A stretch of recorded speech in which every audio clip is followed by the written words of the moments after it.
Então, enfim, eu estou aqui dentro da plataforma da Foreign Intelligence e, como eu disse, a ideia hoje, à exceção um ou outro slide que o Bruno vai apresentar, principalmente quando a gente entra em regional, tá?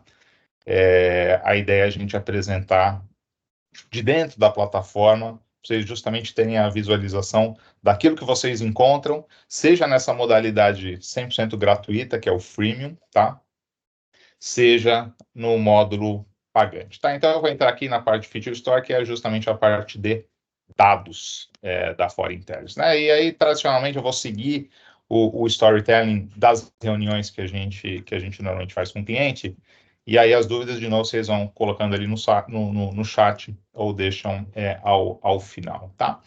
Então, vamos começar aqui falando de mundo, né? Então, a apresentação sempre a gente começa falando de mundo, PIB mundial, como é que as coisas estão acontecendo. Então, se a gente olhar para o PIB global, o que a gente tem aqui? Um ano de 2024 e 2025 que tendem a ser, em termos de taxa de expansão, muito parecido do que foram os últimos 2 anos. Notem aqui, 21, né, recuperação pós-pandemia, uma desaceleração que foi mais forte em 22, 23 fechou aí na casa de 3%, e notem projeção para este ano muito parecido com o que foi a expansão do ano passado, tá? Só que com uma composição diferente, tá? Esse é um ponto importante. Quando a gente olha ali as principais economias do mundo, Estados Unidos, Europa e mesmo a China, com crescimentos ou decrescentes, que é o caso dos Estados Unidos e de China, ou muito baixos, que é o caso da Europa. Tá? Esse crescimento mais similar aqui se dá por conta, principalmente, do mundo emergente, que começa a acelerar de forma um pouquinho mais rápida, enquanto o mundo desenvolvido, com destaque para Estados Unidos e Europa, ainda em taxas de expansão bastante lentas, né? Então, se a gente olhar aqui para Estados Unidos, vamos olhar para o PIB americano.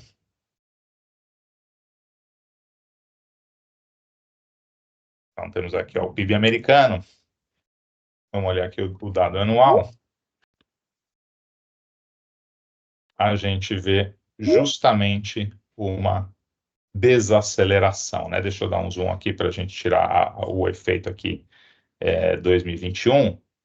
Mas o que a gente tem? Ó, depois de ter crescido 2,50 no ano passado, expectativa de uma desaceleração para 2% esse ano e para 1,70 no ano que vem, né? Esse contexto da economia americana crescendo menos, né? Tem mostrado bastante resiliência à atividade econômica dos Estados Unidos, mas ele vem principalmente nessa expectativa de desaceleração por conta de juros, né? Então, se a gente olhar aqui as taxas do Fed Fund, em níveis bastante elevados, né? Então, a gente ainda está pré o início da flexibilização de juros nos Estados Unidos, está se discutindo, né? Vai ser maio, vai ser junho, enfim, mas nota, em termos históricos, né? Se a gente analisar, o patamar de juro está muito alto, esse juro ainda não trouxe essa retração, não retração, mas essa desaceleração mais forte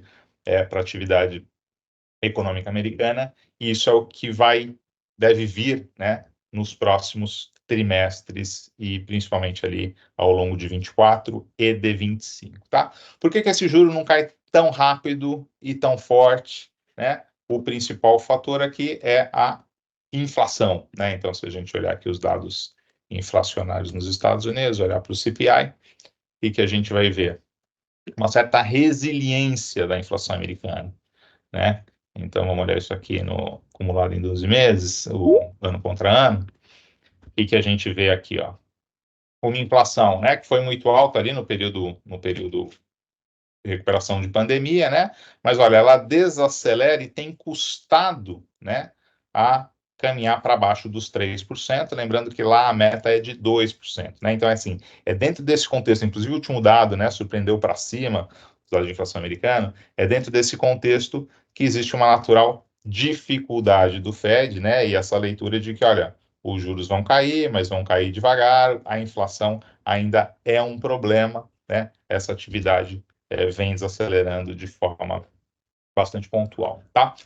Na Europa, a gente tem um quadro um pouquinho diferente em termos de atividade, tá? Então, voltando aqui nos dados, vamos para a Europa aqui, a gente tem um PIB que já é bem mais fraco para esse ano, tá?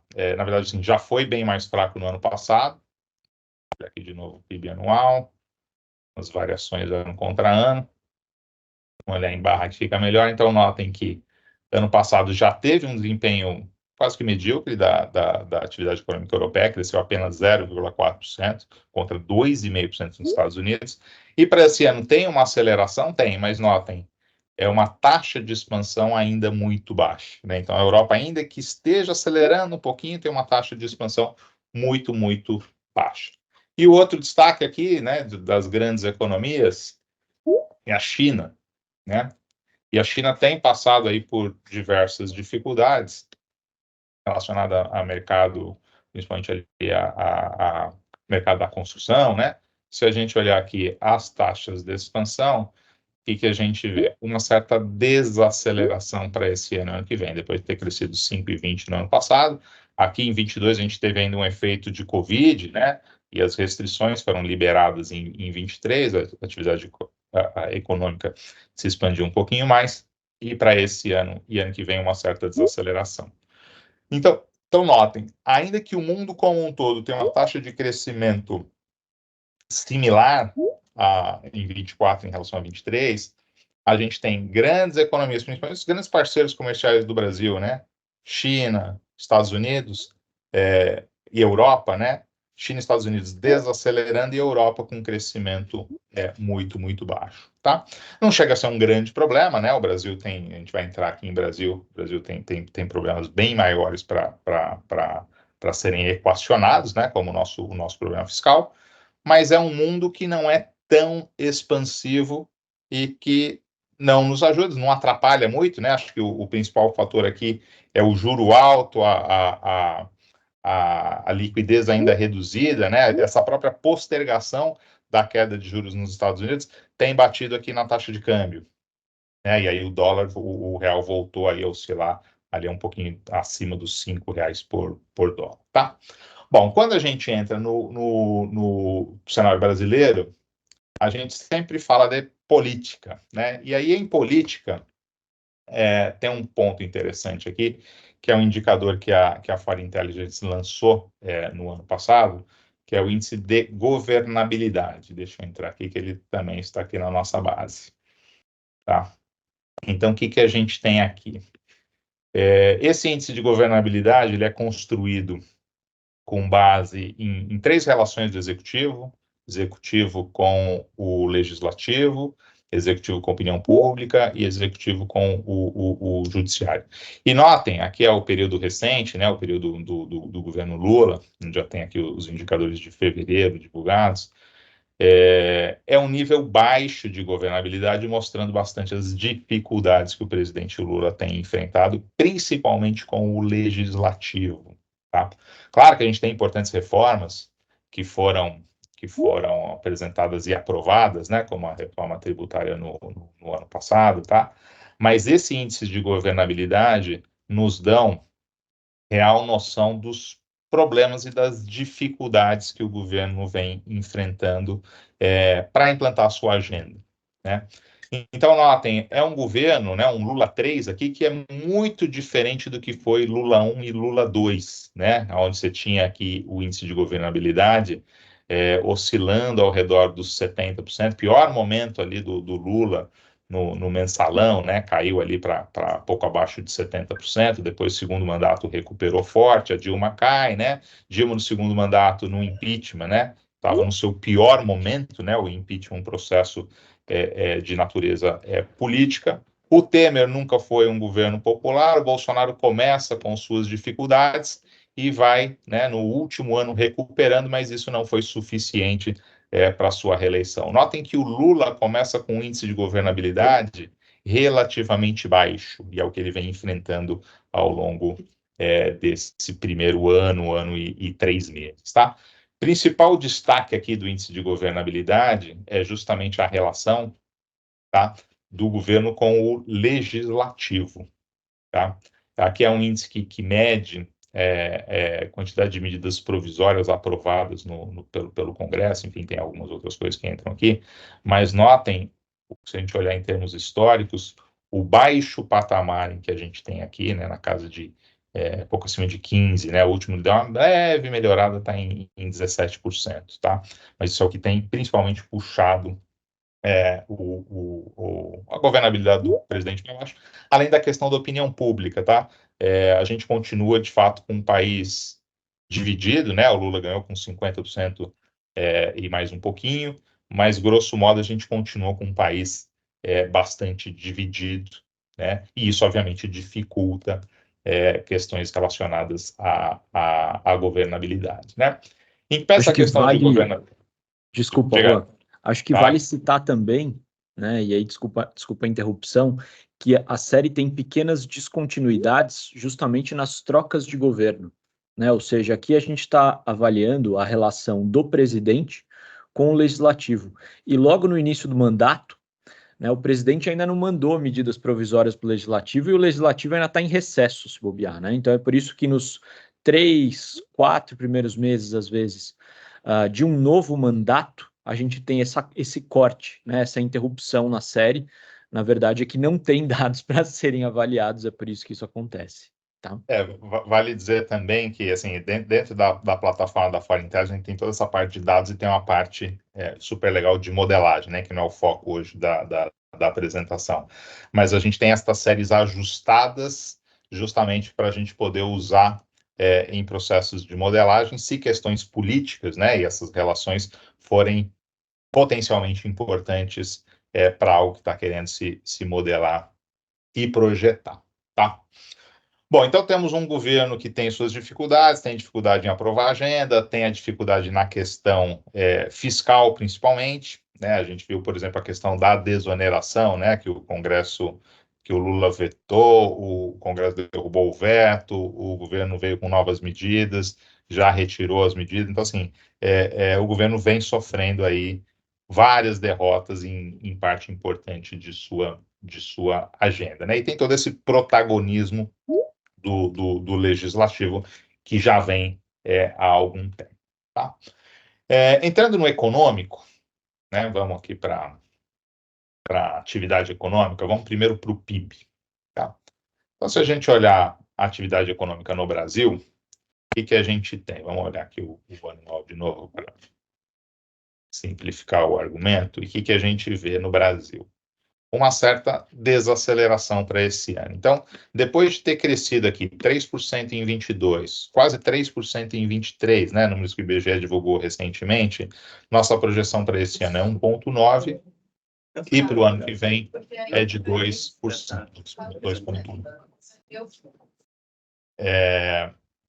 2,1%, tá? Em que pese essa desaceleração, a gente tem comportamentos bastante diferentes e com dinâmicas bastante diferentes em diferentes setores, né? O que eu estou querendo dizer? O Bruno vai mostrar agora a questão regional que explica bastante, né?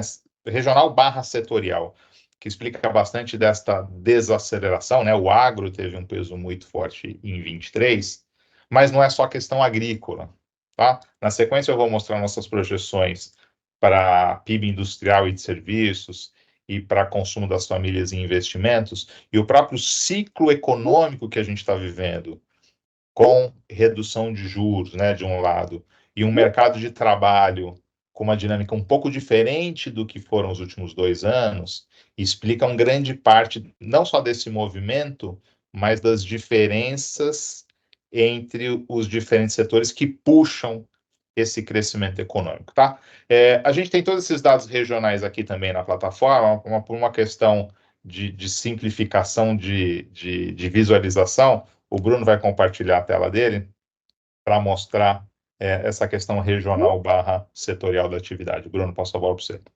Beleza, obrigado. Deixa eu roubar aqui a tela e já compartilhar a minha. Não sei se vocês já estão vendo, tá? Mas a ideia é justamente essa que o Juan falou, tá? A gente teve um crescimento surpreendente em 2023, né, de 2,9%, muito maior do que se imaginava no começo do ano, né, muito em função de uma surpresa do agronegócio, né, a agropecuária cresceu 15,1%, se eu não estou enganado, em 2023, foi um resultado totalmente atípico, totalmente surpreendente, e pelo fato de ter sido puxado, né, de forma muito evidente, por um vetor de forma isolada, isso gera diferenças regionais também muito importantes, justamente porque as regiões do Brasil têm composições, né, dentro ali do seu PIB, pela ótica da oferta, né, muito distintas, né? Então, quando a gente olha aqui o mapinha, dá para ver muito claramente que quem se destacou em 2023 foi justamente o Centro-Oeste, né, que é onde está ali o bojo do crescimento agropecuário no Brasil, né? Então, o PIB, né, do Centro-Oeste cresceu 6,2% em 2023. Tá? Em segundo lugar veio a região norte, com 5,3%, lembrando que Pará, Tocantins, enfim, também fazem parte ali da fronteira agrícola, né? Então, não à toa esse desempenho muito positivo, né?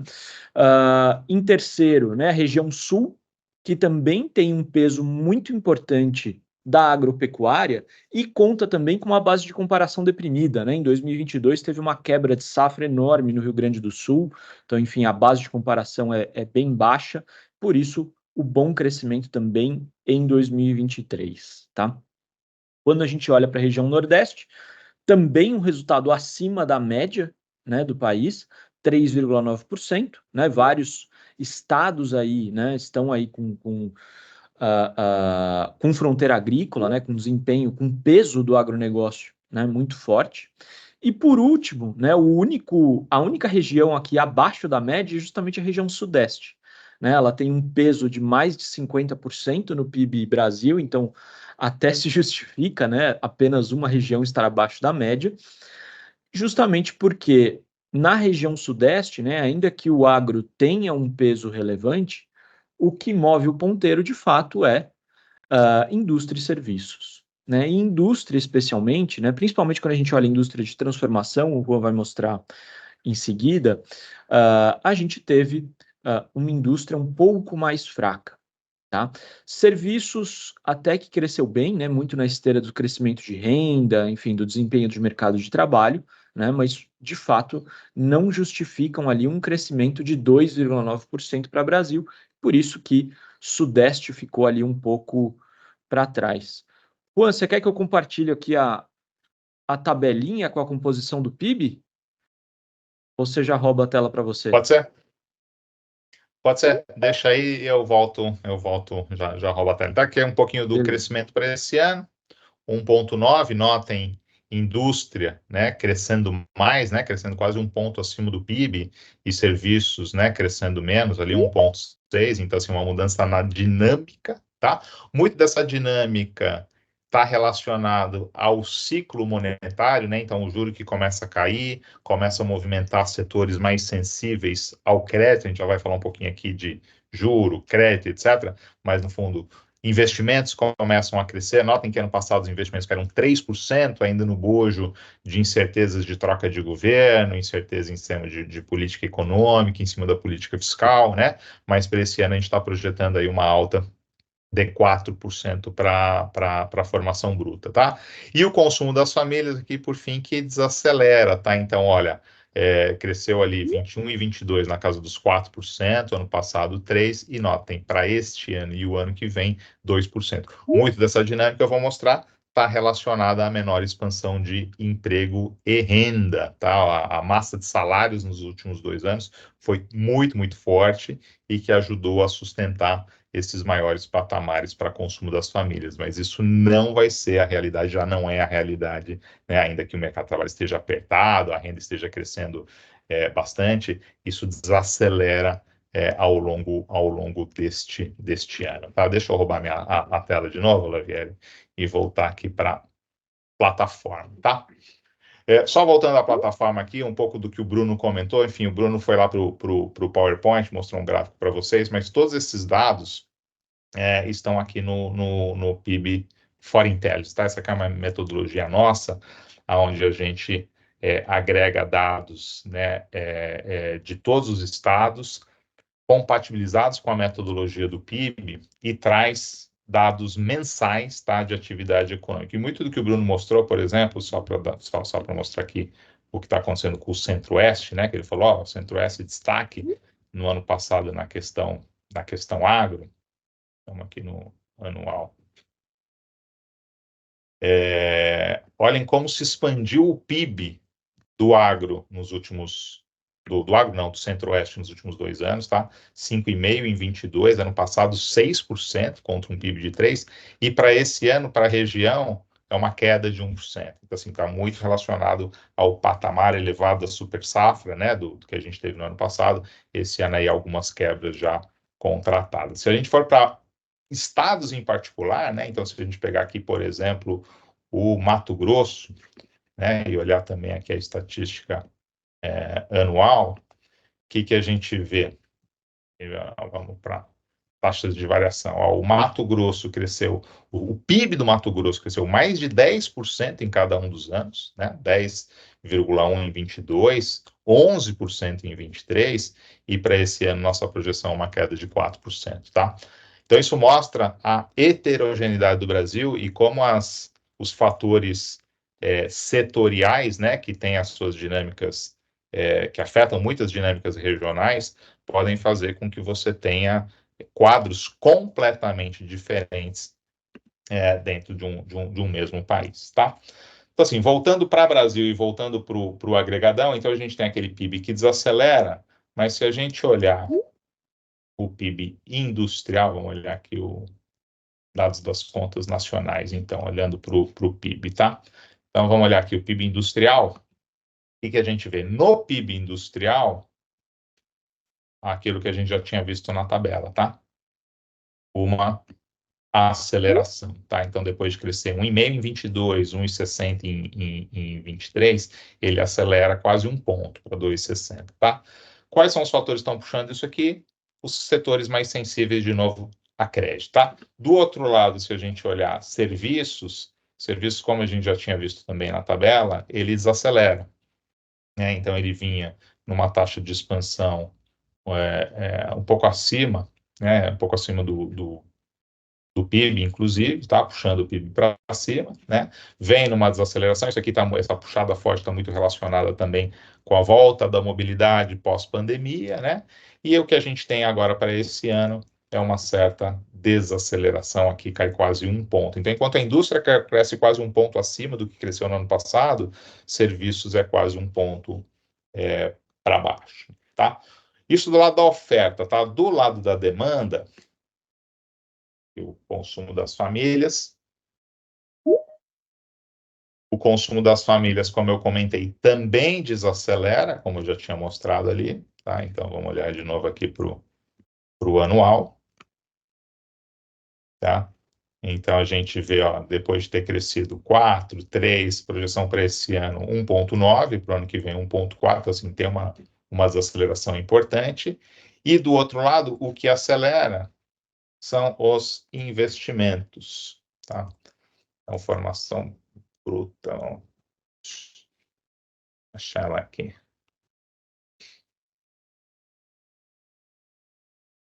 Aqui, formação bruta e capital fixo.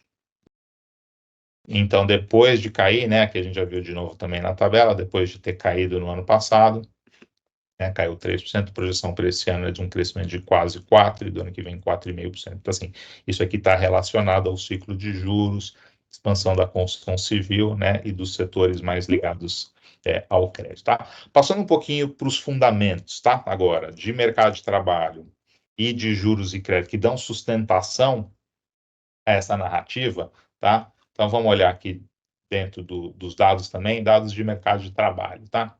Então, vamos aqui para atividade econômica, mercado de trabalho, vamos olhar para os dados da PNAD, tá? Então, primeiro ponto aqui, taxa de desemprego, tá? Se a gente olhar a taxa de desemprego, caiu bastante ao longo dos últimos anos, tá? Mas agora ela tende a se estabilizar, né? Aqui a gente tem um movimento sazonal, né? Primeiro trimestre o desemprego normalmente sobe, mas notem que em termos de nível, ele está quase que andando de lado aqui, algo ao redor dos 8%, ou pouco levemente abaixo dos 8%. Tá?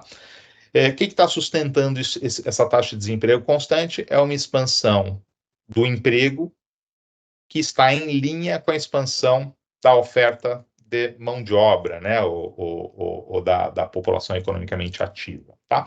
Quando a gente olha justamente o número de empregos, tá, a população ocupada, o que a gente vê? Vamos olhar aqui de novo o dado anual e vamos para a taxa de variação. Tá? A gente vê uma recuperação que foi muito forte no pós-pandemia, né? Enfim, o efeito da pandemia foi brutal para o mercado de trabalho, uma recuperação forte, e aí uma desaceleração que vai ocorrendo, e desde o ano passado a gente já tem uma expansão de emprego que está mais ou menos em linha com a expansão da força de trabalho, fazendo a taxa de desemprego ficar mais ou menos estável, né? Ela vai oscilando de novo pela sazonalidade, mas notem, esse ano passado, taxas de expansão ali entre 1,5% e 2%, tá? Mas tinha sido muito forte em 22 e recuperação frente à queda da pandemia em 21. Se a gente olhar em termos de nível, né, a ocupação está chegando, ou chegou aí levemente acima dos 100 milhões de pessoas empregadas, tá? Se a gente olhar para a renda, aí o que a gente vê? Olha só o dado de renda como é interessante, rendimento habitual aqui. O processo de queda de inflação levou a uma taxa de expansão bastante forte da renda, principalmente no ano passado, e renda real. Aqui, renda real. Tá? Então, em 22, a gente ainda teve queda. Olha o brutal aumento que a gente teve em 23. Tá? E aí, quando a gente compõe, quando a gente olha o dado de massa salarial, o que a gente tem? 22, muito emprego e pouca renda. Em 23, muita renda e o emprego já num quadro normal. E quando a gente olha para 24, tanto emprego quanto renda em taxas de expansão mais normais. Tá? Então, quando a gente olha a massa de salários real, que é o que move, de fato, a atividade econômica em setores mais tradicionais, né, como alimentos e bebidas, vestuário, né, os fatores que dependem ali de renda e emprego, olha só o que a gente tem. Vamos pegar aqui a massa. Cadê a massa?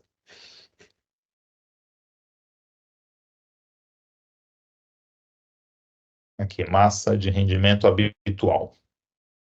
Vamos de novo aqui para o dado anual. Dado real. Olhar a variação contra os anos anteriores. Então, notem, tanto em 22 quanto em 23, a gente teve expansão da massa de salários na casa de 7%. De novo, isso aqui é a composição de renda com emprego, tá? Real, tá? Então, isso aqui descontado da inflação. Quando a gente olha para 24 e 25, não é que serão anos ruins, mas a gente voltou a uma normalidade. De novo, em 22, a massa de renda sendo puxada muito por emprego. Desculpa, em 22. Em 23, a massa de renda sendo puxada muito pelo crescimento da renda. E quando a gente chega em 24, são taxas de expansão mais normais, tanto para a renda quanto para o emprego. Isso faz com que os setores mais sensíveis à renda e emprego, que estão ali no consumo das famílias, sofram uma desaceleração, inclusive, maior do que a que está no consumo das famílias. Por quê? Porque os setores dentro do consumo das famílias mais sensíveis ao ciclo de juros, esses começam a se expandir de forma mais intensa, né? Justamente pelo movimento da taxa de juros e do mercado de crédito. Tá? Vou passar rapidamente aqui em IPCA e Selic, e aí eu passo para o Bruno de novo, que vai mostrar a questão relacionada a crédito. Tá? Então, vamos... Acho que vale aqui, Juan, desculpa interromper, o Adriano tá perguntando para a gente se a recuperação prevista do investimento terá influência da dinâmica positiva das exportações e política industrial, tá? Eu diria, Adriano, que assim, a nossa projeção de recuperação do investimento tem sim um pouco a ver, né, com a dinâmica positiva de exportações, que aí tem a ver com o agro, né, então o ótimo desempenho do agronegócio de fato motiva, né, investimento ali em maquinário, em aumento de produtividade, mas em termos de política industrial, eu diria que o efeito tende a ser pequeno, né, as políticas trazidas ali pelo governo, elas são para alguns setores, né? Ele não motiva igualmente todos os setores, então eu diria que o efeito tende a ser pequeno, né? A quantidade de recursos disponíveis, né, também é um pouco limitada, tá? Então, acho que essa elevação, né, esse crescimento do investimento para 24 tem mais a ver com, né, desempenho do agronegócio, base de comparação deprimida, né, dado que a gente vem de um ano de queda do investimento e também da queda da taxa de juros, né? A queda da Selic e da taxa de juros real, né? É um dos fatores mais importantes assim para a gente entender essa questão do retorno do investimento, tá? Juan, não sei se você concorda, se quiser complementar, fica à vontade. Não, concordo, Bruno. Enfim, o efeito da política industrial ainda é muito incipiente. A gente, enfim, sabe, né, que o governo do PT, de forma geral, né, tentou esse caminho nos outros governos com um efeito muito reduzido, de fato, sobre investimento, né? Então, assim, é mais barulho do que ação efetiva e são os fatores mais tradicionais, né? Como o juro, redução de incerteza, a própria condução fiscal, que tendem a ter uma relação maior com essa retomada, tá? Então, assim, é menos a política industrial e mais fatores mais tradicionais, como esse movimento de juros, tá? E aí, falando no movimento de juros, tá? Uma das coisas que limita a queda é o movimento da inflação, tá? Então, assim, a inflação caiu no Brasil? Caiu bastante, né? Então, se a gente olhar aqui a inflação, vamos olhar aqui ela em 12 meses, tá? É uma inflação, né, que ali na pandemia, notem, chegou ali aos 12%, né? Caiu e vem oscilando, né, aí na casa dos 4,5%, né, por cento. A gente tem uma meta de 3, né? A inflação vai cair, vai continuar caindo, mas notem que tanto as projeções da Foreign Intelligence quanto as projeções de mercado e mesmo as projeções do Banco Central, né, elas estão acima da meta de 3, né? Isso limita, obviamente, o processo de queda de juros, tá? Então, assim, hoje tem reunião do Copom, né? Para hoje não tem muita surpresa, vai ter redução de 50 pontos, né? De 0,5% na taxa de juros. Mas se a gente olhar o movimento de queda, esse movimento ele está chegando ao seu final, né? Então aqui a gente tem a taxa Selic que chegou ali aos 3,75, vem sendo reduzida, né? Para essa semana, então, mais uma redução de 11,25 para 10,75, e o mercado está se perguntando qual que é o ponto terminal, né? Qual que é a taxa terminal deste ciclo de juros, tá? Aqui tem dois pontos importantes, tá? Primeiro ponto, assim, a gente acha que o mercado financeiro, principalmente os economistas, têm projetado uma taxa que não vai se verificar. A gente acha que o Banco Central vai parar antes, tá? O mercado vem, né, reduzindo esse processo de queda, tá? A gente está trabalhando com uma taxa que encerra aí o ciclo atual de queda nos 9,75, tá? Tem uma questão aqui relacionada à sinalização do Banco Central, tá? Que vem mudando muito gradualmente, tá? E o Banco Central continua se amarrando, pelo menos até a última decisão, com um forward guidance, né? Ou seja, olhando à frente e sinalizando pelo menos mais duas quedas de mesma magnitude de juros, né? Que é o que ele vem fazendo. Isso em algum momento vai mudar, pode ser que mude hoje, inclusive.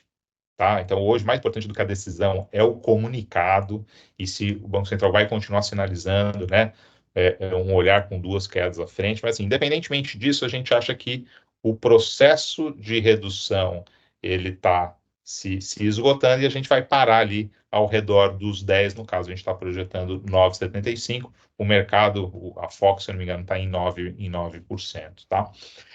Outro ponto importante dentro da reunião do Copom é que o governo já indicou 4 diretores, né? Teve todo, desde o início ali do governo Lula, uma crítica à condução da política monetária, ao presidente Campos Neto, em particular, o presidente do Banco Central, né, principalmente pelo presidente Lula, mas não só, né, muitos ministros do governo Lula batendo ali no Campos Neto. E o que a gente já tem são 4 diretores indicados pelo atual governo, e notem, todas as decisões do Copom têm sido unânimes, né? O próprio discurso dos diretores, né, mais progressistas, menos progressistas, mais pró-mercado, menos pró-mercado, são todos muito convergentes, né? Mesmo o Galípoli, que vinha, né, com uma visão, né, um pouco mais heterodoxa, tem tido um comportamento e uma comunicação, né, que não destoa das dos outros diretores do Banco Central, né? Então esse é um ponto positivo em relação às mudanças que a gente teve das diretorias, mas a comunicação como um todo do Banco Central não mudou, né? Segue um Banco Central conservador, focado ali na sua tarefa, né, de trazer essa inflação para a meta de 3%, a própria meta, né, a definição de meta, a gente continua com a convergência para os 3%, então são todos pontos positivos em relação à condição de política monetária dentro de um novo governo, né? Então, assim, o juro continua restritivo, se a gente olhar aqui a taxa de juro real, tá? Então, vamos voltar aqui para as taxas. Então, vamos olhar aqui a taxa Selic expost em termos reais. A gente vê aqui taxas que vão continuar bastante elevadas, tá? Mas em trajetória de redução, o que ajuda, né, o processo de expansão do crédito que o Bruno vai comentar na sequência. Tá? Então, passar a bola para o Bruno vai falar não só de crédito, mas também vai falar de contas públicas, né, do fiscal e de taxa de câmbio, tá bom? Então, Lavieri, bola contigo. Obrigado. Bom, pessoal, acho que puxando aqui a bola do crédito, né? Você compartilha aí, né? Sim, já estou compartilhando. Estão vendo? Estamos. Boa. Bom, aqui a gente está vendo, pessoal, justamente uma série de endividamento das famílias em relação à renda, tá? Então, aqui é um percentual, e acho que esse indicador serve bastante para a gente ilustrar, né, o momento em que a gente estava em termos de crédito, tanto do lado da demanda quanto do lado da oferta, né? Por que dos dois lados, né? A gente veio ali, logo depois da pandemia, num movimento muito grande, né, de endividamento das famílias, né? Então as famílias se endividaram bastante. É verdade que a renda ali teve seus tropeços ao longo do tempo, mas é mais importante o desempenho do numerador do que no denominador aqui no caso, tá? Enfim, esse alto endividamento, né, teve a ver com as taxas de juros, né, que por bastante tempo ficaram bastante baixas, tá? Bancos estiveram bastante dispostos, né, a conceder empréstimos, enfim, e a se endividar, né, a contrair, né, essas dívidas. E aí, com isso, a gente chega aqui num nível, né, em que as famílias nunca estiveram tão endividadas, né? É verdade que nos últimos meses a gente já está falando de uma trajetória descendente, né? Ou seja, as famílias estão aos poucos reduzindo suas dívidas, mas é um patamar ainda muito alto, né? E essa velocidade de queda ainda não é muito grande, né? A gente vê aqui que nas projeções tem um movimento de sazonalidade, né? Mas ainda assim é uma queda relativamente lenta, né? A gente vai ver num patamar um pouquinho mais baixo, mas para o final deste ano. Isso passa a ser uma boa notícia, né? No sentido de que o canal de crédito, né, que esteve entupido aqui em boa parte de 2022 e 2023, ele volta a funcionar, né, do meio para o final de 2024, né, e dali em diante.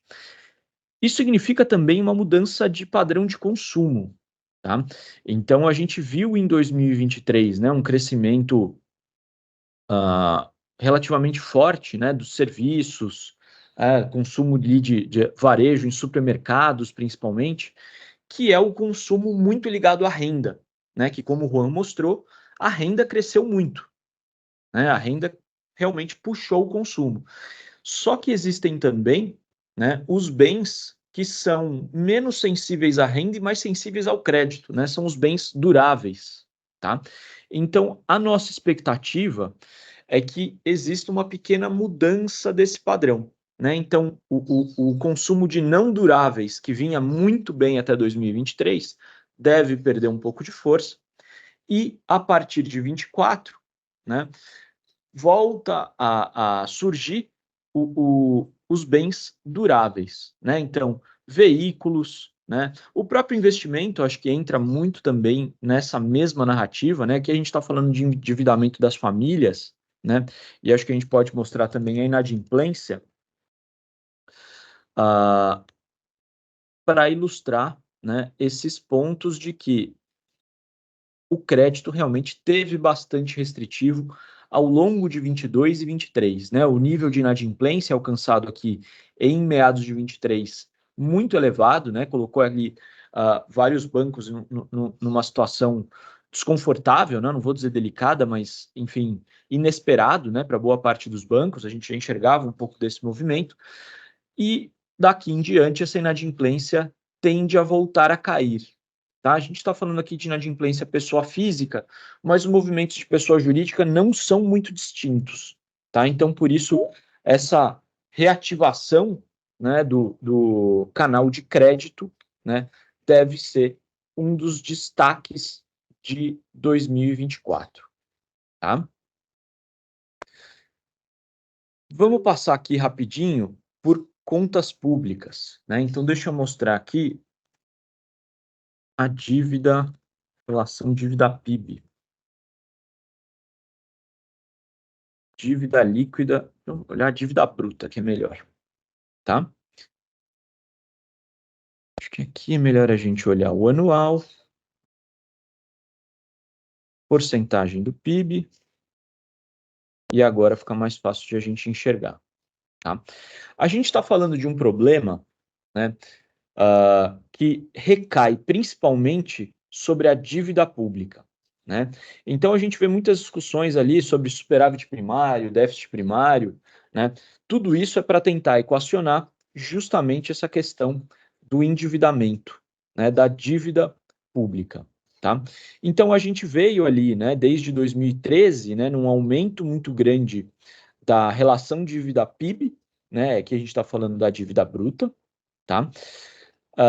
A partir de 2020, né, em 2020, na verdade, né, houve um salto muito grande, mas aos poucos isso voltou a um patamar menor.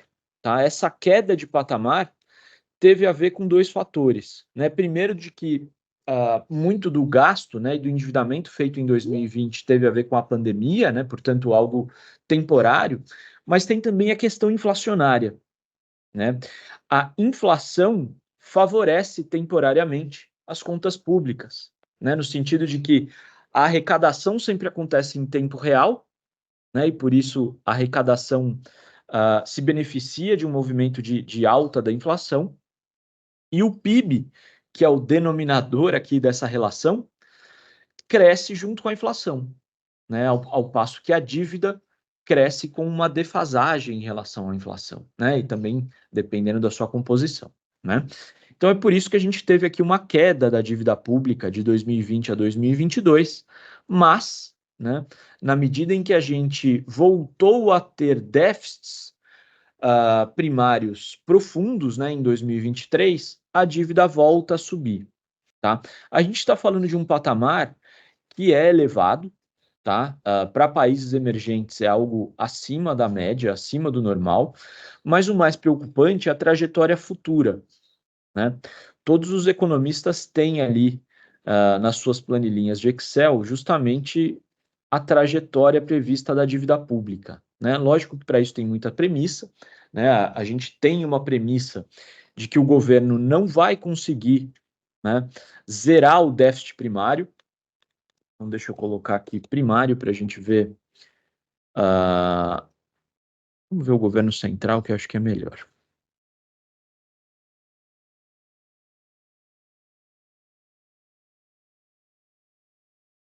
Acho que este daqui é melhor não. Vamos ver, então, o setor público.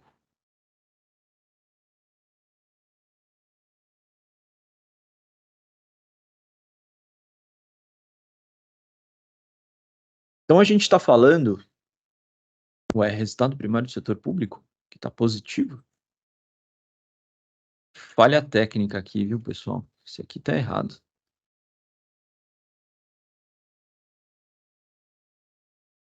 Agora sim. Então, a gente está falando de um déficit público em 2023, né, super profundo, né, de 230 bilhões de reais. Tá? Para 2024, a tendência é que esse déficit se reduza, mas muito distante da meta que o próprio governo colocou de zerar, né, esse déficit público em 2024. Tá? É possível, sim, né, que o governo reveja essa meta, esse objetivo para 2024, para algo mais crível, né? Algo como 70, 80, 90 bilhões de reais de déficit para 2024, mas não deixa de ficar o sentimento de frustração, né? Justamente porque a gente sabe, né, da trajetória preocupante da dívida, né? Isso lá na frente pode vir a se tornar um problema de insolvência, né? Ainda estamos distante disso, acho que não vale tanto cogitar esse cenário, mas é o que o investidor tem receio no longo prazo, tá? E também porque essa trajetória, né, de reequilíbrio fiscal poderia ser muito mais rápida, né? A questão é que o governo se comprometeu primeiro com um objetivo, né, de aumentar a despesa e depois de reduzir a dívida pública, né? Então, já está contratada, de certa forma, um aumento de despesa em todos os anos, né? Isso atrelado até ao próprio crescimento do PIB, né? De outro lado, né, para você fazer frente a uma despesa crescente, você precisa fazer uma receita ainda maior, né? Dado que a gente vem de um território deficitário, né, de um patamar deficitário, você precisa, na prática, aumentar a carga tributária. Tá? E é isso que a gente acredita que o governo vai fazer, mas não na velocidade que ele gostaria. Tá? Ou seja, ele vai sim aumentar a carga tributária para reduzir o déficit público, mas não vai ser numa velocidade tal que lhe permita chegar num equilíbrio primário. Tá?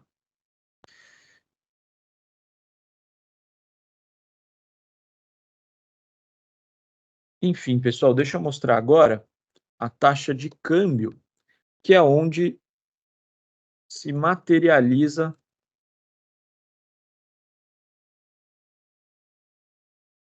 esse cenário de risco, tá? Vale a gente olhar aqui um pouquinho mais, uma série um pouquinho mais longa, né? Justamente para a gente enxergar o quão alto está a nossa taxa de câmbio hoje, né? E hoje a gente tem uma projeção de câmbio praticamente estável até o final desse ano, né? Falando aqui de uma taxa próxima de R$ 5 por dólar ao final de 24, algo não muito diferente para 2025, tá? E é uma taxa de câmbio alta, inclusive quando a gente está falando em termos reais, tá? Quando a gente tira a inflação tanto do real quanto do dólar, a gente consegue comparar, né, que a gente está num nível de câmbio parecido com o que a gente tinha em 2004, né? Ou seja, há muito tempo atrás, tá? E num momento em que o Brasil ainda era muito mais frágil, né? Tanto em termos institucionais, né? Enfim, imagino que boa parte aqui nem lembre, né? Mas lá em 2004, a dívida PIB não era tão alta, né? Mas havia ali a dívida externa, né? Havia ali um volume de reservas muito pequeno, né? Então o Brasil era um país muito mais frágil, que justificava você ter uma taxa de câmbio depreciada. Hoje a gente não tem, né, muitas dessas deficiências, mas a gente tem outra, né, que é essa fragilidade fiscal, né? A falta de comprometimento com o reequilíbrio das contas públicas é o que sustenta essa taxa de câmbio nesse patamar relativamente depreciado, tá? Lógico que a gente tem outros vetores aqui em simultâneo, né? Existe Coloca como... o câmbio real aí, Lavier, Deixa quando eu mensal. Deixa Aí eu... mesmo, mensal médio de período, aí mesmo. Ah, é na média do período, é verdade. Porque no cálculo ele tem que ser na média, né? Porque ele pega a inflação do período, aí você pega o câmbio real. E Boa, aí é boa. legal olhar o histórico desde 94, né? Que é o referencial do câmbio do plano real, que é esse platô ali que a gente vê, né? Isso. Está na casa Aqui a gente... 100, né? Ele é base 100 ali justamente quase no início, né? Ali Isso, no início de 95. E hoje a gente está com índice na casa de 180, né? 180. Então, mostra, enfim, um câmbio que, mesmo em termos históricos, controlado pela inflação, é um câmbio bastante depreciado, né? Isso tem a ver, Isso. obviamente, com dois grandes fatores, né? A força do dólar em termos globais, né? E o segundo, essa nossa fragilidade fiscal que pega aqui, né? Ou seja, se a gente conseguir arrumar de forma mais efetiva aquela dinâmica das contas públicas, naturalmente há espaço aqui para uma valorização real do nosso câmbio, né, do nosso real. Só que Exatamente. como a gente não vê essa melhora mais contundente das contas públicas, a gente acaba não projetando aqui também uma melhora significativa, né, uma apreciação real do real, ainda que o patamar em termos históricos ainda seja bastante depreciado. Exato, exato. Em termos de cenários alternativos, né? O governo fazendo uma lição de casa um pouquinho melhor, né, em termos de equilíbrio das contas públicas, o potencial de valorização do real é enorme, né? Justamente porque, como o Juan falou lá no começo, o resto do mundo está baixando os juros, né? Os Estados Unidos, principalmente, né, baixando os juros, tudo isso traz de volta um monte de dinheiro ali circulando pelo globo procurando rentabilidade, né? E aí países emergentes com a casa arrumada são naturalmente, né, muito atraentes. Então o Brasil poderia contar com um influxo muito maior do que deve contar, com uma situação fiscal um pouco mais equilibrada, um pouco mais previsível, tá? E em período, só agregando, assim, em período de normalidade, a gente vê aqui no histórico, que aí o câmbio real pode oscilar ali em 150, 160, né? A gente está hoje em 180. Então, notem, tem ali um espaço de uns 15% até 20% de espaço para valorização real do real, se a gente conseguir arrumar os nossos problemas ali que a gente tem, de novo, principalmente nas contas públicas, né? Isso significaria um câmbio na casa dos 4,20, 4,30, 4,40, ao invés dos R$ 5 por dólar que a gente tem hoje, tá?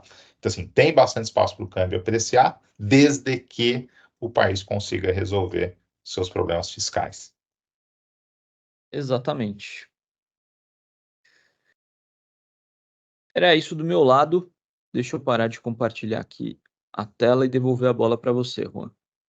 Legal, Bruno, obrigado aí pela tua participação. De novo, pessoal, muito do que a gente mostrou aqui está não só na base, né? Enfim, a gente fez essa apresentação em cima da nossa plataforma, mas muito do que vocês viram aqui, eu diria 95% das séries que a gente mostrou, incluindo as projeções, estão no nosso freemium, tá? Que é justamente a nossa base de dados gratuita. Então, quem tiver interesse em conhecer, manda uma mensagem para a gente, ou faz um cadastro lá na plataforma, tá? Nós temos várias perguntas, antes da gente abrir aqui o pessoal para abrir os microfones, né? A gente tem várias perguntas aqui, Lavieri, no chat, tá? Exatamente. Então, vamos lá. O Deixa eu primeiro do deixar. Adriano a gente já respondeu. O Alan pergunta, né, como está o breakdown do crescimento da indústria entre extrativa, construção civil e transformação? Alan, eu tenho esses números não de cabeça, tá? A gente pode mandar para vocês depois, mas a gente tem essas projeções abertas, sim, tá? Entre extrativa, construção e transformação. Mas eu diria que para 24, né, o principal vetor aqui é justamente a transformação, que é quem sofreu em 23, né? Muito naquela narrativa de que bens duráveis, né, sofreram em 23 e saem um pouquinho agora do atoleiro, né, em 24, o principal beneficiado deve de fato ser a transformação, ainda que a construção civil deva também ter um bom desempenho. tá? A construção ajuda a puxar também, né? O ciclo de juros afeta positivamente a construção, tá? Depois tem a pergunta do Salomon aqui, perguntando de salário PNAD, salário CAGED e salário FIP, que a PNAD estaria mais alta. Não sei se o Salomon está se referindo a nível ou taxa de variação, né? São pesquisas diferentes, né? Assim, a base da PNAD, ela é mais ampla, né? Ela tenta replicar todo o emprego, né, incluindo o trabalhador informal, o trabalhador conta própria, entra também o funcionário público, enquanto o CAGED vai pegar somente CLT, né? Então, assim, não sei se é exatamente essa dinâmica, mas a gente poderia olhar, enfim, a PNAD consegue abrir também por essas categorias para a gente fazer a devida apuração, tá? Então, de novo, não entendi se a pergunta é na dinâmica ou no nível, mas dá para explorar esses pontos, tá, Salomão? A seguinte, Lavieri, o Antônio perguntou para você, tá? Se Sobre a retomada da formação. formação bruta é do setor de infra. Não só, né? Tem construção civil também, né? Que entra dentro da formação, Uhum. mas tem um pouco de infra também, né, Lavieri? Não só. Tem. A gente sabe que o próprio governo colocou ali alguns programas para incentivar, né, o setor de infraestrutura, mas são programas pequenos, né, proporcionalmente o que a gente viu há 10 anos, há 12 anos, tá? Então, o efeito desses estímulos, e aí não sei se a pesquisa, se a pergunta vai mais direcionada nesse ponto, esses efeitos tendem a ser muito pequenos, tá? A retomada do setor de infraestrutura, né, deve andar muito em função da conjuntura econômica. Então, como a gente está nesse movimento de queda de taxa de juros, né, aí sim o setor de infraestrutura recebe esse estímulo de forma mais natural, tá? Então, existe sim uma retomada, mas não é uma retomada tão forte, tão surpreendente ou motivada ali por fatores mais externos. O Adriano Porto aqui está perguntando a taxa neutra de juros, se ela pode cair ou continua entre 4% e 5%. Assim, nos últimos meses ela subiu, né? Assim, eu gosto muito de olhar, Adriano, a taxa longa das NTNBs, né? Você tem ali NTNBs hoje ali chegam a ter vencimento ali com 60 anos, enfim, bastante longas. E essas taxas têm caminhado, inclusive nos últimos dias elas voltaram a subir e estão beliscando novamente os 6% ao ano, né? Então esse é o preço que está sendo comercializado no mercado financeiro, e eu gosto muito de usar essas taxas como referencial, porque elas dão uma natureza da complexidade fiscal, da questão da conjuntura internacional. Então, assim, hoje as pressões têm sido para cima na taxa de juros neutra e não para baixo, principalmente porque o nosso novo arcabouço fiscal, ele não é bom, né? Não só não é bom, como quando a gente tem a ver com a pergunta ali do Wagner em relação ao déficit público, tem uma outra aqui da Bárbara em relação ao primário, né? Notem agora que a gente está com um bom momento de arrecadação, né? Os dados de janeiro e fevereiro vieram bons, e o presidente é o primeiro a dizer, pô, vamos gastar isso aqui, né? Ao invés de gerar primário, onde a gente ainda tem déficit primário e toda aquela dinâmica ruim do endividamento público, né? Então, eu diria assim, as pressões aqui para a taxa neutra estão para cima e não para baixo. Elas vão para baixo desde que a gente consiga corrigir esse nosso problema fiscal. E aí a pergunta do Wagner é a carga que o Bruno comentou, né, de aumento de carga, mas assim, a nossa carga já não é muito alta. Mas sempre dá para subir mais, né? Então, assim, dentro de um contexto de reforma tributária, né, que foi aprovada, falta ainda regulamentar, né, mas a tendência é a carga tributária subir, né, justamente como parte da resolução do nosso problema de fluxo de receita e despesa, ou seja, a gente elegeu um governo com uma proposta de mais gasto público. Para equacionar o mau gasto público que já está ocorrendo, né, ou seja, a PEC, se a gente olhar a PEC da transição, que foi aprovada ainda em dezembro de 22, né, mas com muito peso do novo governo, já, né, negociando com o Congresso, é um aumento brutal de gasto público, né, que se refletiu no déficit que a gente colheu no ano passado.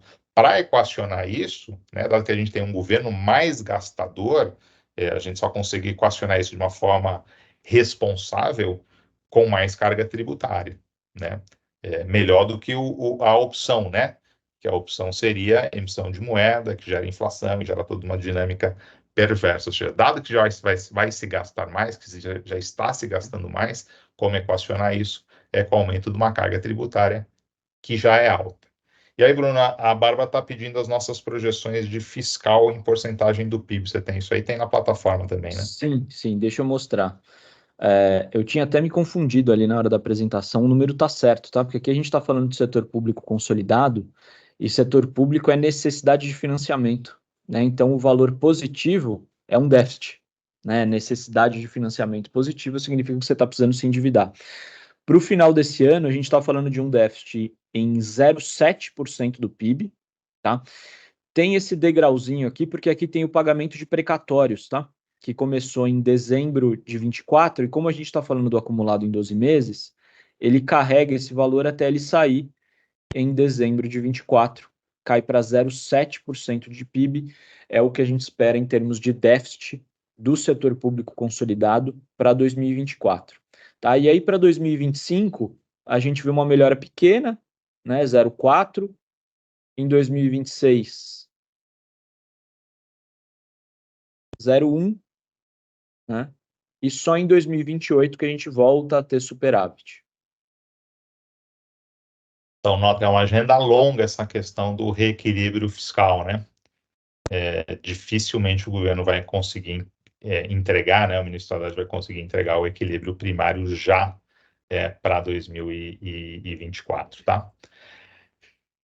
Há outras perguntas aqui, se tem indicação de evolução de investimento em saneamento. Eu diria que não temos nada disso na plataforma, né, Vera, em relação ao saneamento público. Eu acho que não. Esse é um dado super quebrado, né? Acho que o próprio governo não divulga de forma agregada e regular. A gente acha que até tem alguns indicadores para isso, mas sempre de forma paralela, né? Uma proxy do que seria o investimento em saneamento. Isso aí, o Flávio está perguntando de aumento de arrecadação para pagar endividamento futuro. Na verdade, é para pagar endividamento já Presente. corrente, né? O endividamento já existe, né? Para evitar novos endividamentos futuros, mas que estão acontecendo por conta dos déficits. E a questão da reforma tributária, assim, ela já foi aprovada, né? No ano passado, agora falta a regulamentação, né? Que deve ir avançando este ano. É uma reforma que tem uma implementação relativamente longa, tá? Mas com um impacto principalmente setorial muito desigual, tá? Então, setor de serviços, comércio com aumento de carga bastante forte, tá? E a indústria, do outro lado, com uma redução de carga tributária quando a reforma estiver plenamente implementada. Por mais que a gente tenha uma reforma que tenha sido dito que ela é neutra em termos de carga, como o governo precisa de recurso, dificilmente ela será neutra, tá? A gente deve ver uma alíquota final ali para o nosso IVA, né? O nosso Imposto sobre Valor Agregado, que dificilmente vai manter a carga neutra, justamente porque o governo precisa de arrecadação para fechar o buraco num contexto em que existem todas as pressões por mais gasto público e não por menos gasto público, tá? Então, assim, a implementação da reforma tributária vai aumentar a carga, além de todas as outras medidas que o governo tem trabalhado para aumentar a carga, tá? Que continuam em paralelo. Ainda vem reforma da renda, né, e do imposto de renda, que também deve ser ampliar a base, né, ampliar as alíquotas para maior arrecadação. Tá? Agro em 24, na verdade, alguma perspectiva de melhora? Não, né? Na verdade, o clima tem puxado as previsões para baixo. A gente também faz todo um mapeamento por imagem de satélite de plantio e de colheita, né? Relacionando tudo isso com dados climáticos, e o clima tem puxado para baixo, né? Então, essas variações bruscas de temperatura e etc., tem puxado para baixo a safra, então a safra que o agro nem de longe ajuda como ajudou o PIB no ano passado, tá?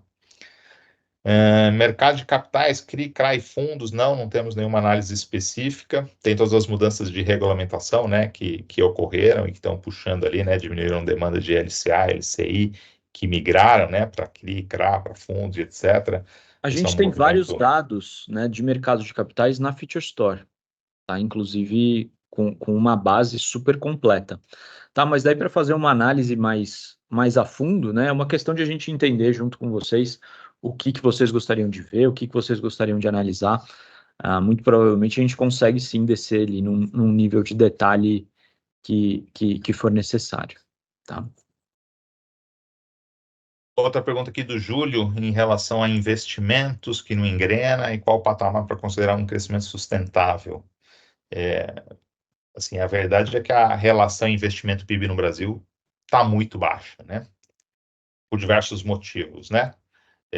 Mas é uma taxa de investimento que não anima quando você fala de PIB potencial, né? É uma taxa de investimento que, quando a gente olha para o PIB potencial, é isso, é 2, 2,5%, melhor dos cenários, 3%, se a gente conseguir recuperar o investimento PIB ali para 18, 19, né? Num cenário bom, 20% do PIB, né? Mas a gente está muito aquém desses valores, né? E essa recuperação que a gente está vendo agora, esse ano que vem, é uma recuperação apenas conjuntural, não é uma recuperação estrutural, não é que a gente vai para um novo patamar de investimento PIB. A gente simplesmente está saindo de níveis muito deprimidos em função de uma conjuntura, desde o pós-Covid, mudança de governo, incerteza em relação à continuidade de política econômica, juro muito alto, então ela é mais conjuntural, mas não é uma nova estruturação, recuperação de investimento que vai elevar o nosso PIB potencial. Pelo contrário, é simplesmente uma recuperação de um patamar muito deprimido que a gente está hoje. Tá? Exato. E se a gente for olhar para um horizonte mais longo, né, a gente viu ali que a formação bruta em 2015, 16, 17, né, na crise anterior à pandemia, ela perdeu mais de 30 pontos percentuais, né? Então, enfim, a recuperação que a gente viu, né, se eu não me engano, em 2021, um pouquinho do que a gente deve ver em 24, ainda está muito longe de recuperar o patamar anterior, né, que seria ali um nível de investimento sobre o PIB pouco acima dos 20, 21%, né? Então, enfim, existem várias questões estruturais ainda para se resolver, inclusive de poupança doméstica, né, para se alcançar um nível mais alto de investimento de forma estrutural e não conjuntural.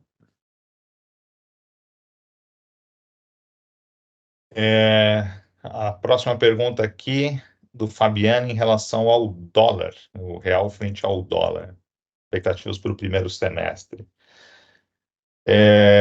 Bom, assim, a nossa projeção é um caminho mais ou menos estável, né? Ele tinha batido agora nos primeiros meses do ano recorde em termos de redução de volatilidade, né? Um câmbio bastante estável ali ao redor dos entre 4,90 e 5, né? Agora nos últimos dias ele estourou os 5 para cima, mas assim, a nossa expectativa é que ele, mais que oscile, ele não saia muito desses valores, tá? De novo, o fiscal aqui está longe de ser resolvido, o juro lá fora, de fato, né, está tendo essa postergação em termos de queda, a gente também está reduzindo a taxa aqui, então, no fundo, o diferencial de juros interno e externo tem caído, tá?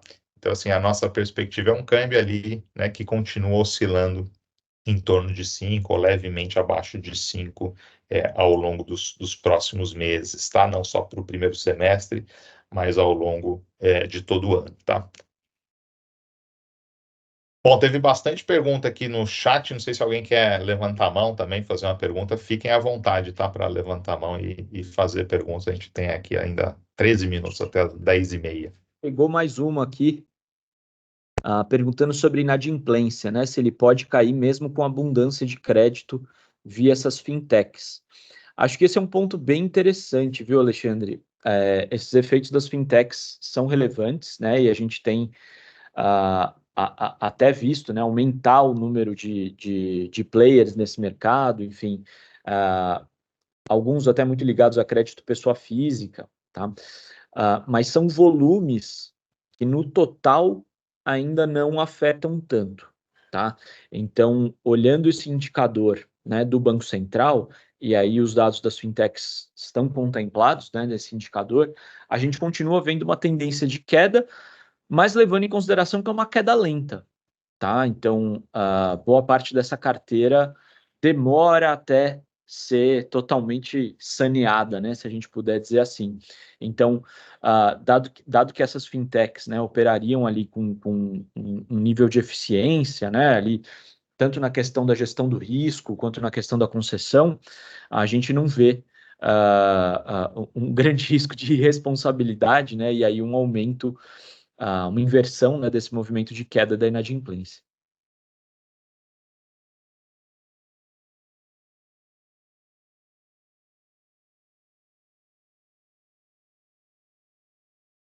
Bom, de novo, se alguém quiser abrir o microfone e fazer pergunta, fiquem à vontade, tá?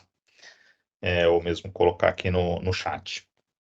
De qualquer forma, enfim, já... Diga. Adriana, que eu gostaria de perguntar, que vocês trabalham com previsões, né? Então, a gente sabe que na tendência a longo prazo, ela tem que ser afetada por mudanças estruturais. A gente está vivendo fortes aí, né? Desde questão de reformas de política aqui no Brasil, mas também evolução tecnológica e mudanças climáticas. Eu queria que vocês comentassem um pouco aí, porque vocês trabalham com isso, né? Das dificuldades da gente fazer uma previsão a longo prazo nesse panorama que está movediço. É isso. Bom, obrigado pela pergunta, Adriano. De fato, sim, é o que a gente faz, assim, em certeza tem momentos maiores, momentos menores, eu nem diria que é um momento de mais incerteza que a gente viveu nos últimos anos, né? A gente tem vivido aí fortes emoções, né? Mas para o Brasil, né, quando a gente olha para o Brasil, enfim, a gente tem incerteza, desde incerteza global, guerra, vai ter uma terceira guerra mundial, não vai, Estados Unidos vai entrar no conflito, Irã, né? Então, assim, tem todas as questões que afetam, obviamente, mercado como um todo, preço de petróleo, mudanças de tecnologias, né, e etc. Assim, o que a gente vê de forma geral para o Brasil, né? Acho que, assim, o primeiro ponto, nível de investimento, né, é relativamente baixo em Brasil, que limita o nosso crescimento potencial. As reformas, algumas melhoram marginalmente essa propensão a investir, mas é algo marginal, tá? Então, assim, não dá para... É muito difícil ver o Brasil... A gente, no fundo, quando a gente traça cenários econômicos aqui, hoje a gente traça em 5 cenários, tá? O base, o otimista, o pessimista, o super otimista e o super pessimista, tá? E quando a gente olha para os cenários mais otimistas, é muito difícil ver o conjunto de premissas se materializando para que aquele cenário de fato se verifique na prática, né? E aí eu digo principalmente com relação à dinâmica de manejo das contas públicas, né, de responsabilidade, etc. Então, assim, isso limita a capacidade de investimento, isso limita a capacidade de crescimento, isso limita também crescimento de produtividade, tá? As reformas também têm esse efeito em cima de produtividade que afetam o PIB potencial, tá? Quando a gente faz projeções aqui na Fora Intelligence, a gente faz projeções, até a gente tem muitos clientes de concessão, né, concessão pública, que assumem contratos e relações com o governo ali de 20, 30, 40 anos à frente, né? Então a gente trata de fazer projeções, né, para as principais variáveis que atendam esse horizonte, tá? Então, quando a gente olha para o PIB, a gente tem projeções para o PIB, para a indústria, né, para agro, e para os diversos fatores, olhando para esse horizonte e olhando, né, assim, em termos de fundamentação, para quais são as restrições que a gente tem, né? Então, restrições de produtividade, restrições de mão de obra. Então, a gente ainda vive, né, um período em que a gente tem crescimento populacional, crescimento de força de trabalho. Esse quadro muda nos anos à frente, isso vai afetar crescimento, a não ser que você tenha uma compensação via produtividade. Então, assim, tudo isso entra dentro do quadro de projeção, Tem setores que, obviamente, são mais dinâmicos pelas características do Brasil. Então, o agro, né, quando a gente olha para o PIB como um todo, o agro vai continuar crescendo acima da média, né, e vai continuar sendo o vetor de puxar o PIB para cima, com impactos, quando se olha regionalmente o Brasil, nas fronteiras, né, ou nos estados que estão ali na fronteira agrícola. Tá? Então, Adriano, a gente tenta olhar tudo isso e compor tudo isso dentro das projeções para, de fato, aí, que os nossos clientes possam tomar as melhores decisões frente ao cenário, ao cenário que se desenrola à frente, né, como o cenário mais provável.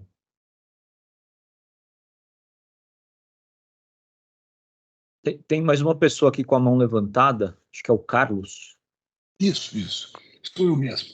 Em primeiro lugar, eu queria reiterar os meus cumprimentos pela excelente apresentação. Em segundo lugar, explicar que eu fiz uma pergunta sobre o saneamento, mesmo conhecendo bem a irrelevância do setor sobre o aspecto financeiro. Não é? Os investimentos em saneamento representam em torno de 20 bilhões por ano, pouco mais, pouco menos. Né? Tem um grande aumento previsto pelo marco regulatório aprovado, né? Embora as tentativas do governo de anular o marco ele continue em vigor, mas tem bem a consciência de que, quando nós falamos de 20 bilhões de investimento, isso é 0,2% do PIB. Quer dizer, sobre o aspecto do investimento passar de 18 para 20 para 22, ele é relevante. Mas o motivo era isso. Eu tive toda a minha carreira profissional muito ligada a esse setor do saneamento e acompanho isso, que é muito importante, social e sanitariamente, mas que, sobre o aspecto financeiro global do país, é muito pouco representativo. Obrigado. Obrigado, Carlos. Obrigado. Obrigado, Carlos. Tem mais uma pergunta aqui no chat também, do Júlio Lavieri, falando da saída de recursos da B3. Uhum, Se a gente não acha que isso, que é ruído aí das declarações do presidente, né? Se é um motivo para essa saída, assim, não só declarações, né? A gente tem ações na prática em cima de estatais, no caso Petrobras, na própria Vale, que o governo é um grande acionista, né? Tem um peso importante ali no conselho, mas você teve inclusive um conselheiro independente saindo, né? E dizendo dessa ingerência política em cima das decisões, né? Da companhia, do próprio conselho, né? Na questão da gestão, determinação do novo presidente. Então, assim, tem muita intervenção, de fato, do executivo, né, em particular do presidente, né, aí você tem o Haddad, muitas vezes tenta colocar ali panos quentes, né, tenta mitigar um pouco das declarações, mas certamente isso movimenta, né, valores, aumenta a incerteza e tira, né, o apetite de risco, né, então quando a gente olha para a B3, né, onde o peso, né, de uma Petrobras, de uma Vale, de uma Eletrobras são muito grandes em cima do indicador geral, esse tipo de declaração ou mesmo de intervenção na prática, claro que provoca essa saída, tá?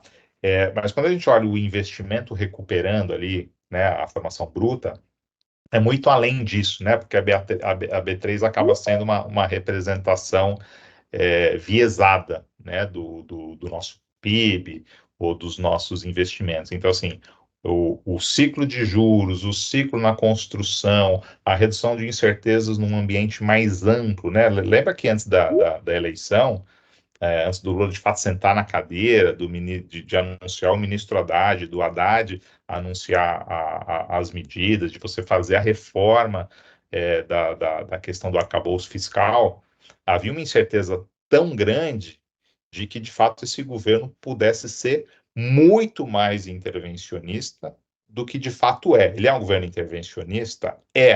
Mas num grau muito menor do que poderia ser, né? Frente ao que a gente já viveu, por exemplo, ao longo do governo Dilma ou final do governo Lula 2, né? Então, assim, nesse contexto você tem redução de incerteza, o fiscal não está bom, mas podia estar muito pior do que está, né? E querendo ou não, isso de alguma forma retoma um investimento que ficou represado ali nos primeiros meses de 23, tá?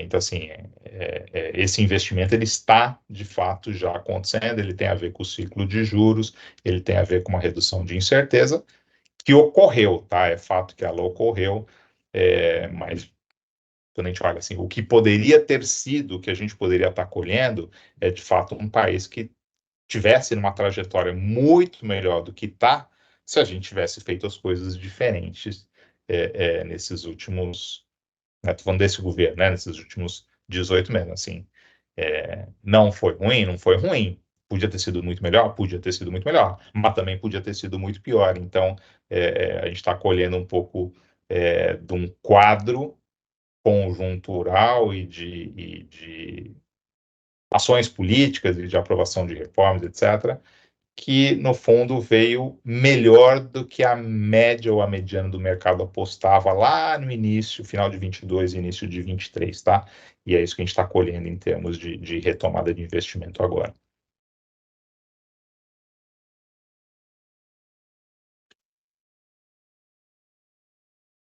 Tem tempo para mais alguma pergunta?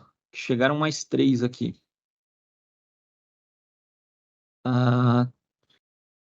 Tem uma aqui do Wagner perguntando sobre BNDES, né, se o BNDES tem feito uma gestão razoável, né, do crédito.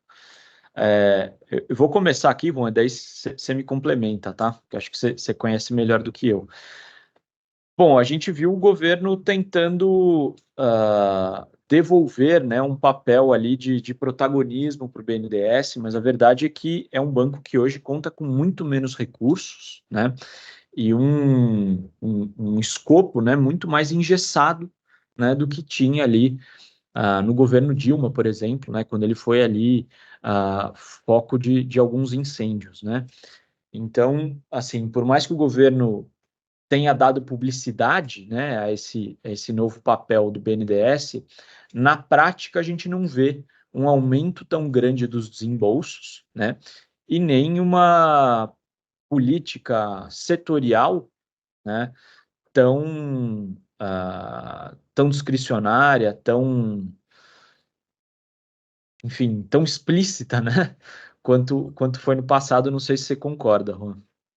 Não, concordo, enfim, eu tive 2 anos e meio como conselheiro independente do BNDES, né, e o BNDES é um transatlântico, né, quando você quer mudar uma política, ou mudança de governo, etc., demora, né, para você, de fato, conseguir implementar e fazer a coisa, de fato, você mudar o rumo ali do transatlântico. Então, assim, a verdade é que tem uma carta de intenções, né, para ter um BNDES, de fato, mais ativo. A verdade é que ainda não deu tempo para implementar, né, então, assim, de fato, assim, os desembolsos não têm se verificado, porque, assim, a coisa, de fato, demora. Mas a verdade é que o BNDES hoje é muito mais amarrado e muito mais restritivo em termos do uso público do BNDES do que foi no passado, né, nos governos ali do Lula e principalmente da presidente Dilma, tá? Então você tem mecanismo ali de gestão, de compliance, de restrição por TCU muito maiores, né? Eu diria que as políticas são mais barulho do que políticas efetivas de fato, né? O governo tem que mostrar coisas positivas, tem que trabalhar, tem que mostrar para a sociedade, enfim, mas na prática é algo que pouco se verifica, né? Tem muitas restrições ali atuando em cima do BNDES, tá? E a gente já estourou o nosso tempo, tem uma última pergunta aqui no chat sobre a Argentina, né? Sobre Milei, sobre impactos da Argentina em Brasil. Assim, a verdade é que a Argentina é muito menos importante para o Brasil do que o Brasil é para a Argentina, né? Então, assim, o que acontece lá nos afeta, claro que nos afeta, principalmente ali para empresas exportadoras, mas é num grau muito menor do que o que acontece no Brasil afeta a vida dos argentinos, né? O Milei tem tentado ajustar, né? Então, assim, se a gente tem problemas no Brasil, quando o argentino olha para o Brasil, pô, vocês vivem no paraíso, né? Que problema é esse? O problema não existe, né? Inflação de 4 ao invés de 3, que problema é esse, né? Dado que eles têm a inflação ali 200%, 250% ao ano, né? Então, assim, o Milei tem tentado, não tem apoio, né? Então, ele não perdeu todas as votações ali no Congresso, então ele tem feito os ajustes mais no tranco. É interessante notar na Argentina a questão do câmbio paralelo, né, e do câmbio oficial. Ele fez aquela maxi desvalorização no início do mandato, ali nos primeiros dias do mandato. Dobrou, né, o valor nominal do peso na taxa oficial. E o Blue, que estava bem descolado, estava 100%, 150% acima, né, do câmbio oficial, não só se estabilizou, como tem se apreciado.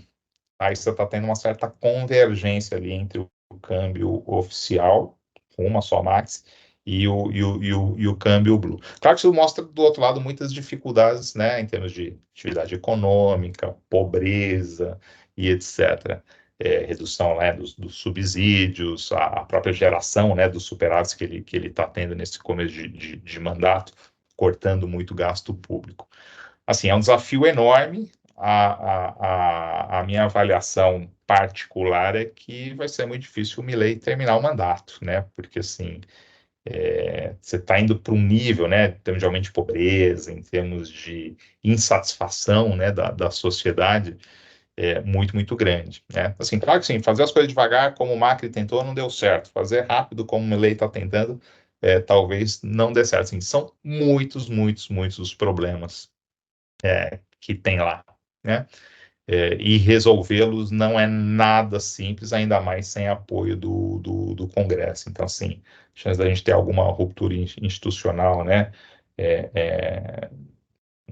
Um mandato encurtado do Milei, eu diria que não que passa a ser mais provável do que, de fato, ele conseguir implementar tudo, fazer todos os ajustes e partir para uma reeleição daqui a pouco menos de 4 anos, tá? Então, assim, mas assim, em termos de impacto para o Brasil, assim, o PIB na Argentina esse ano vai desabar, mas aqui a gente sente uma coceguinha. Seria muito diferente o PIB brasileiro desabar, você tem um efeito muito, muito grande na Argentina, porque, de novo, a dependência deles sobre a gente é infinitamente maior do que a nossa dependência em relação aos argentinos.